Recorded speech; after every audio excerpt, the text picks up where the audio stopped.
ప్రజాస్వామ్య పండుగైన ఎన్నికలలో పాల్గొనడం అనేది పౌరుల హక్కే కాదు, బాధ్యత కూడా.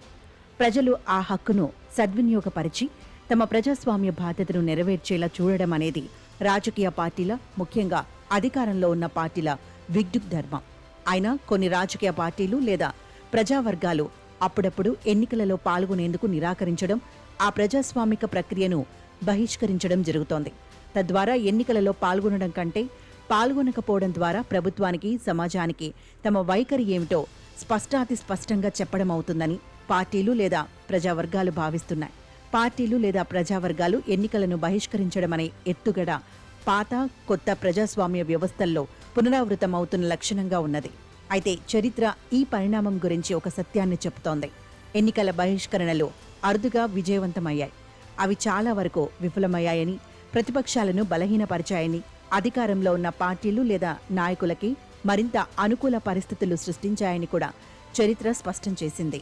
ఈ సంవత్సరాంతంలో బీహార్ అసెంబ్లీకి జరగనున్న ఎన్నికలను బహిష్కరించాలని ప్రతిపక్షాలు గట్టిగా పిలుపునిస్తున్నాయి. ఎన్నికల సంఘం నిర్వహిస్తున్న ఓటర్ల జాబితా ప్రత్యేక సమగ్ర సవరణ పట్ల సందేహాలు, సంకోచాలతో విపక్షాలు అసెంబ్లీ ఎన్నికలను బహిష్కరించేందుకు సమాయత్తమవుతున్నాయి. ఓటర్ల పేర్లను భారీ ఎత్తున జాబితా నుంచి తొలగించే లక్ష్యంతోనే సర్ను చేపట్టారని, దీనివల్ల పేదలు, మైనార్టీలు, వలసపోయిన వారు తీవ్రంగా నష్టపోనున్నారని సర్ విమర్శకులు ధ్వజమెత్తుతున్నారు. ఓటర్ల ధృవీకరణ ప్రక్రియ పారదర్శకంగా లేకపోవడంతో సర్ నిష్పాక్షికతను ప్రజలు విశ్వసించలేకపోతున్నారు.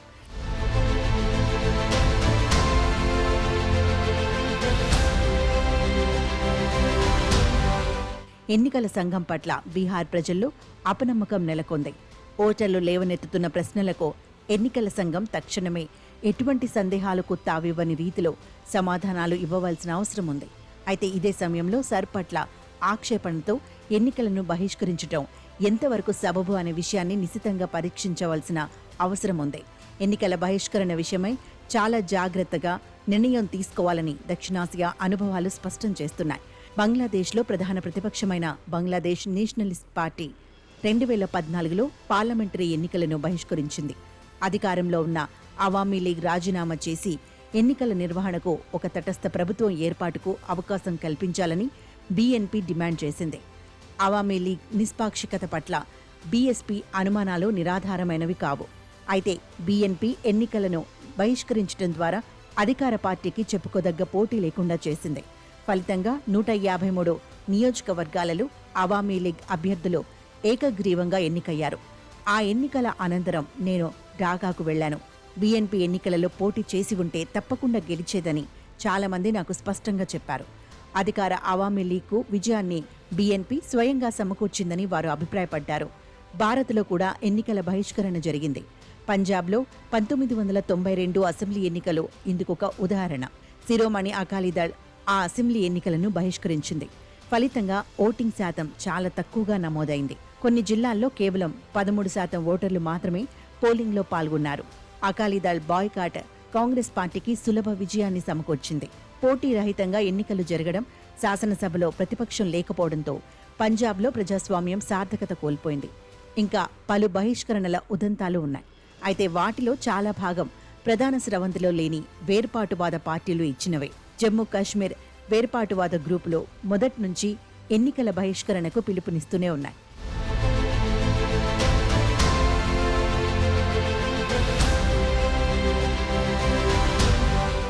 ఎన్నికలలో తాము పాల్గొనడం జరిగితే కశ్మీర్లో భారత పరిపాలనకు న్యాయసమ్మతి కల్పించడమే అవుతుందని వేర్పాటువాదులు తమ నిర్ణయాన్ని సమర్థించుకునేవారు. ప్రపంచవ్యాప్తంగా పలు దేశాలలో కూడా ఎన్నికల బహిష్కరణ పిలుపులు విజయవంతమవ్వలేదు. వెనిజులా ఇందుకొక ఉదాహరణ. 2005లో ప్రతిపక్షాలు ఎన్నికలను బహిష్కరించాయి. ఫలితంగా జాతీయ అసెంబ్లీలో ప్రతి సీటును పాలక కూటమి గెలుచుకుంది. 2018లో పాక్షికంగా బహిష్కరించాయి. నికోలస్ మదురో మళ్లీ అధ్యక్షుడిగా ఎన్నికయ్యేందుకు ఈ బహిష్కరణ తోడ్పడింది. 2020లో కూడా ప్రతిపక్షాలు ఎన్నికలలో పాల్గొనకపోవడంతో 31% ఓటర్లే పోలింగ్లో పాల్గొన్నారు. ఈ తక్కువ శాతం పోలింగ్తో అధికార పార్టీకి భారీ మెజార్టీ లభించింది. జింబాబ్వేలో మోర్గాన్ స్వాన్గిరాయ్ 2008 అధ్యక్ష ఎన్నికల నుంచి ఉపసంహరించుకున్నారు. దీంతో రాబర్ట్ ముగాబే ఏకగ్రీవంగా ఎన్నికయ్యారు.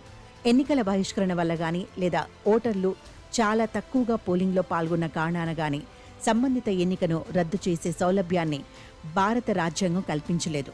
షెడ్యూల్ ప్రకారం ఎన్నికల సంఘం విధిగా ఎన్నికలు నిర్వహించి పోలైన ఓట్ల ప్రాతిపదికన విజేతలు ఎవరో ప్రకటిస్తుంది.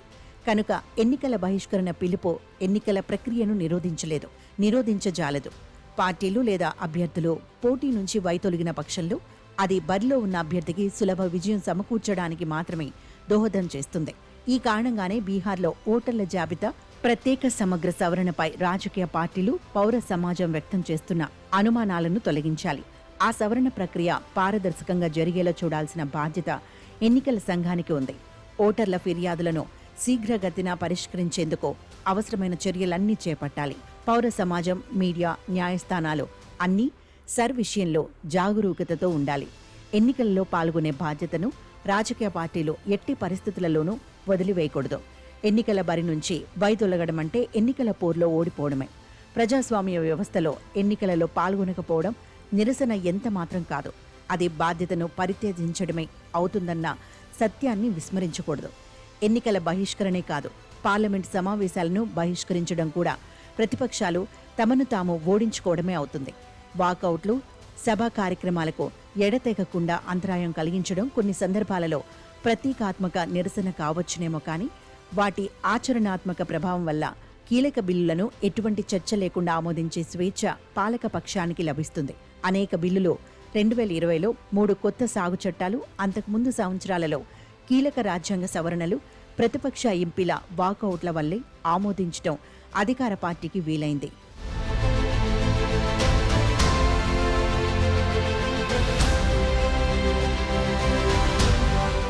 ఎన్నికలలో కానీ పార్లమెంట్లో కానీ ప్రతిపక్షం పాత్ర ప్రభుత్వాన్ని సవాల్ చేయడం, ప్రశ్నించడం, పాలనాపరమైన నిర్ణయాలు, చర్యలకు జవాబుదారీగా వ్యవహరించేలా చేయడమే.